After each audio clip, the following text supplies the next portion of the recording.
Hello student, आज करा रहे हैं class 10th math CBSE book के बेस पर section B each 2 marks question. तो जो सेक्शन बी होता है 10th क्लास के बोर्ड में मैथ के पेपर में, उसमें 5 क्वेश्चन होते हैं और हर क्वेश्चन 2 नंबर का होता है। तो काफ़ी इंपॉर्टेंट क्वेश्चन लिए आज मैंने, देखिएगा ज़रूर इसको। तो क्वेश्चन नंबर 1 है, शो दैट 12 पे power n can never end with digit 0 where n is a natural number. Show कीजिए कि 12 पे पावर n का एंड 0 पर कभी हो नहीं सकता जहाँ पर n एक नेचुरल नंबर है। ठीक है, तो इसका जो करने का तरीका है वो ये है कि 12 पे पावर n इक्वल टू जो 12 के प्राइम फैक्टर कर लिए। प्राइम फैक्टर यानी प्राइम नंबर तो जानते ही होंगे आप, 2 इंटू 2 इंटू 3, ये 12 के फैक्टर हो गए प्राइम फैक्टर। तो 2 2 जा 4, 4 3 जा 12, 12 पूरा आ रहा है और उसके ऊपर होल पावर n है। तो हमें ये इतनी सी लाइन लिखनी होगी बस, तो हमें 2 नंबर मिल जाएंगे। तो हमें लिखना था prime factor of 12, 5 is not present, यानी 12 के प्राइम फैक्टर में 5 नहीं है। आप देख रहे हैं 5 नहीं है। सो 12 power n can never end with digit 0, इसलिए 12 पे पावर n का एंड 0 पर नहीं हो सकता। बच्चों होता ही है कि जब भी हम किसी चीज़ के फैक्टर करते हैं तो 0 पर एंड तभी होगा जब उसमें 2 और 5 दोनों होंगे, 2 और 5 दोनों होंगे। जैसे मैंने यहाँ पे एक एग्जांपल लिया है ये कि 30 के फैक्टर करोगे तो 2 इंटू 5 इंटू 3 हो रहे हैं प्राइम फैक्टर, तो यहाँ 2 और 5 दोनों हैं तभी 0 पर एंड है इसका। तो ये है क्वेश्चन, कोई भी डिजिट ले लो जिसमें 2 और 5 होंगे तो लास्ट में 0 जरूर आएगा और इसका एंड 0 पर नहीं हो सकता, इसीलिए क्योंकि यहाँ पर 5 नहीं है। और अगर 5 होता और 2 ना होता तब भी नहीं होता, इनमें दोनों होने जरूरी है, एक होगा तो 0 पर एंड नहीं होगा। ठीक है, समझ में आ गया होगा, आपको इतना लिखना है इसमें। ठीक है ना। अब दूसरा क्वेश्चन है ये, देखो काफ़ी अच्छा क्वेश्चन है। Question number 2, in A school the duration of a period in junior section is 45 minute. एक स्कूल में एक पीरियड की जो ड्यूरेशन है, एक पीरियड का जो टाइम है जूनियर सेक्शन में 45 मिनट है। जूनियर सेक्शन मतलब 8वीं क्लास तक को जूनियर सेक्शन बोलते हैं, तो जूनियर सेक्शन में 45 मिनट है। एंड सीनियर सेक्शन में वो एक पीरियड 1 आवर का होता है, एक पीरियड 1 आवर का होता है। ठीक, यानी छोटी क्लास में 45 मिनट का एक पीरियड, बड़ी क्लास में 1 आवर का एक period. First bell for each section ring 9 AM, यानी पहली बेल 9 बजे ही लगती है हर सेक्शन के लिए, चाहे वो जूनियर हो सीनियर या सीनियर हो, यानी क्लास सारी की सारी 9 बजे शुरू हो जाती हैं।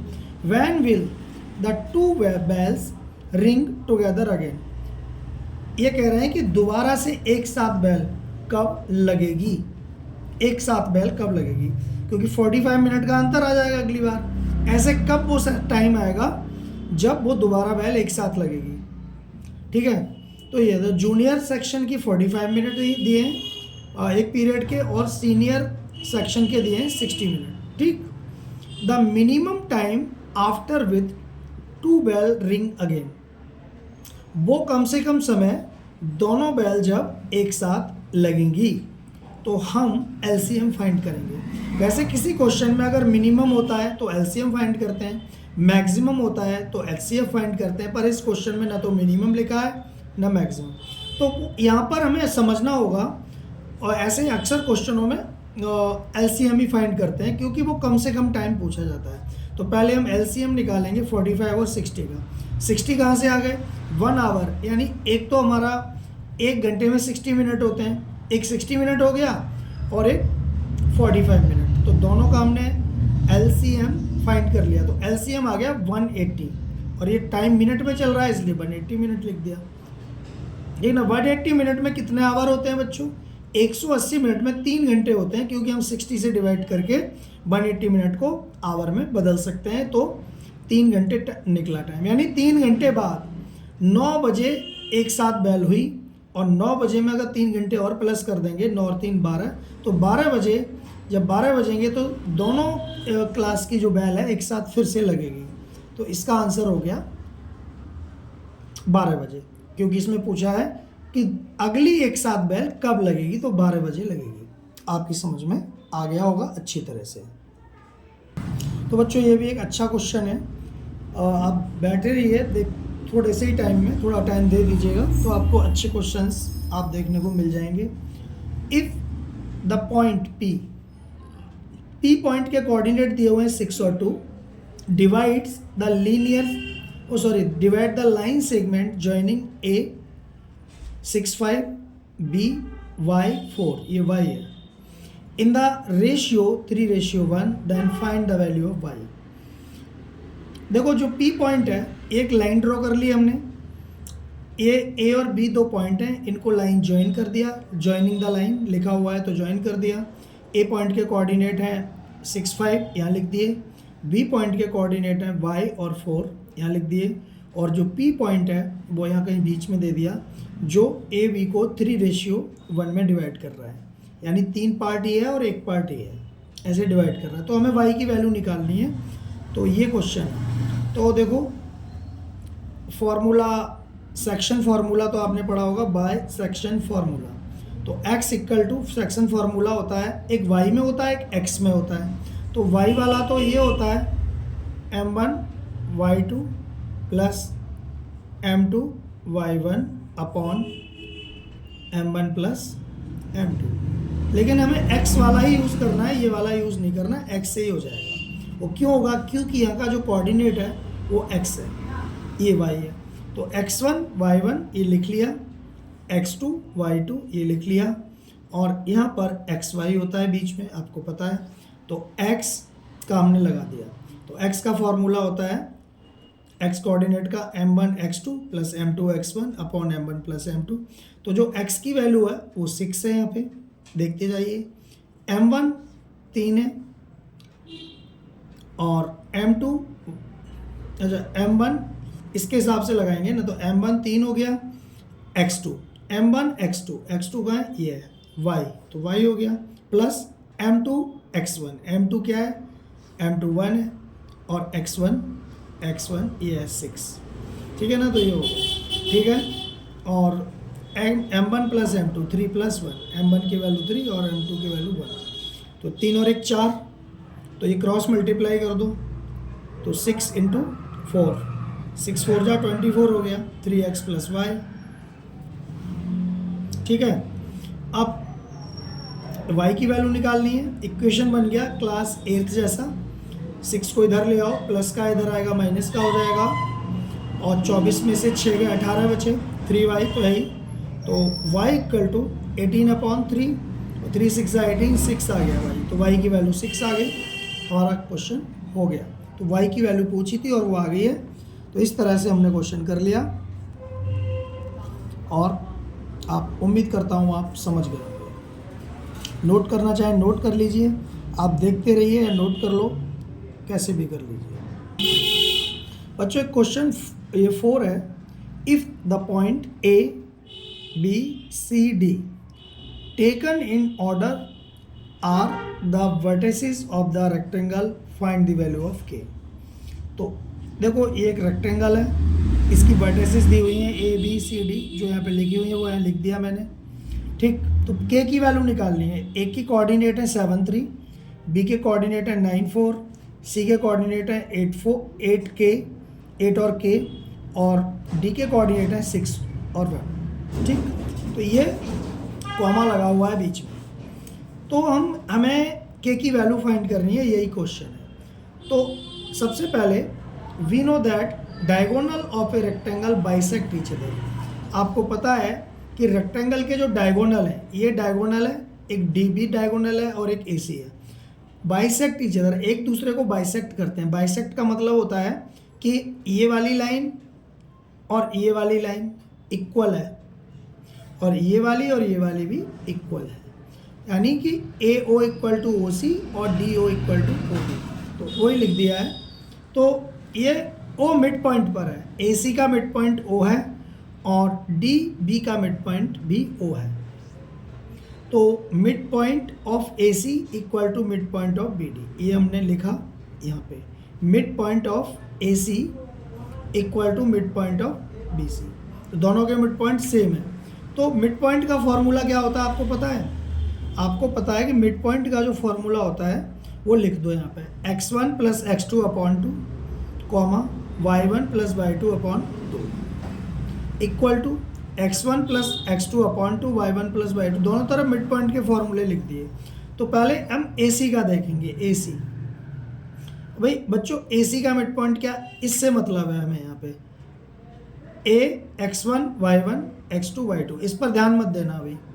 तो x1 y1, तो यहाँ पर x1 की वैल्यू क्या है 7,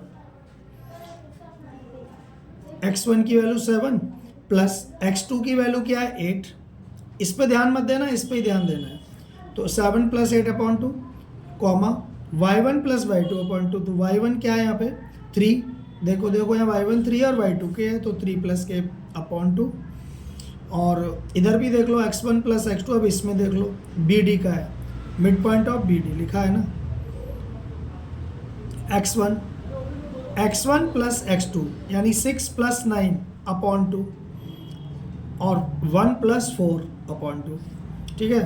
तो इससे ये कैंसिल हो जाएगा क्योंकि दोनों तरफ है ये, तो ये बचा ये और ये, 3 प्लस के अपॉन 2 इक्वल टू 5 अपॉन 2, तो यहाँ से 2 से 2 कैंसिल हो गया, 2 से 2 कैंसिल हो गया ना, तो 3 प्लस के इक्वल टू 5, तो K equal to 5 minus 3 equal to 2, तो के की वैल्यू 2 आ गई। इस तरह से आप निकाल सकते हैं कोई भी सवाल को, ठीक है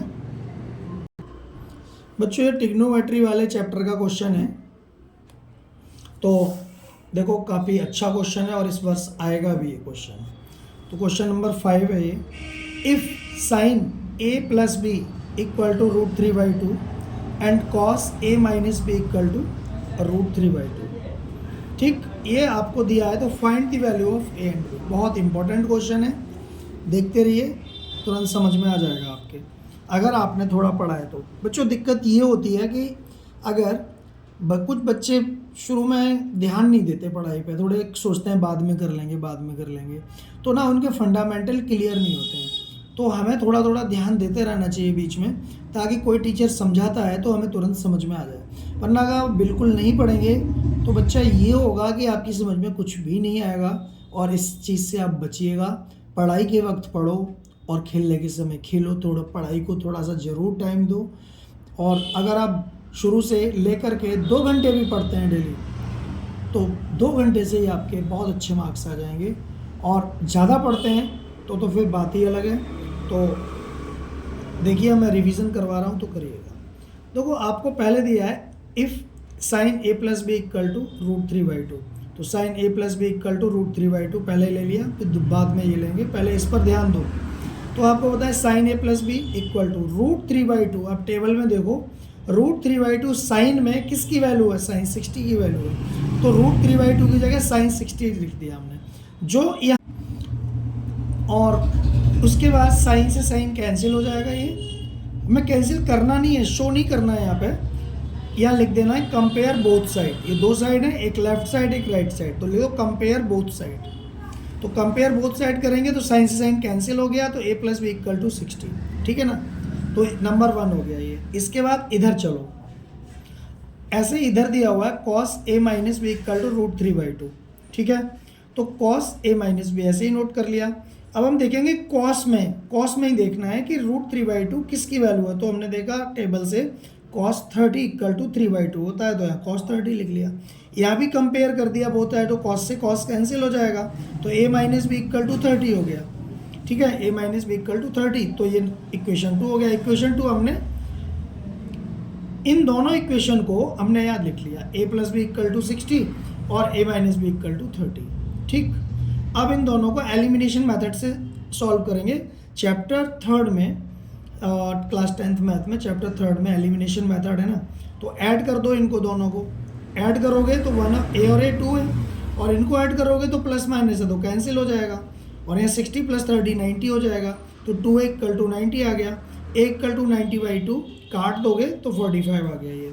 अब हम फ्रॉम फर्स्ट इक्वेशन क्या है आपका ये, तो फर्स्ट इक्वेशन नोट कर लिया हमें, क्योंकि b की वैल्यू निकालनी है, तो b की वैल्यू निकाल, a plus B equal to 60, तो 45 प्लस बी, ए की वैल्यू हमने 45 यहाँ पुट कर दी, प्लस बी इक्वल टू 60, तो b इक्वल टू आ जाएगा 45 उधर ले जाओ, 60 माइनस 45 इक्वल टू 15, तो एंगल आ गए कितने पहला 45 ए और बी 15 और यही हमारा आंसर हो गया। उम्मीद करते हैं कि आपकी समझ में आ गया होगा अच्छी तरह से।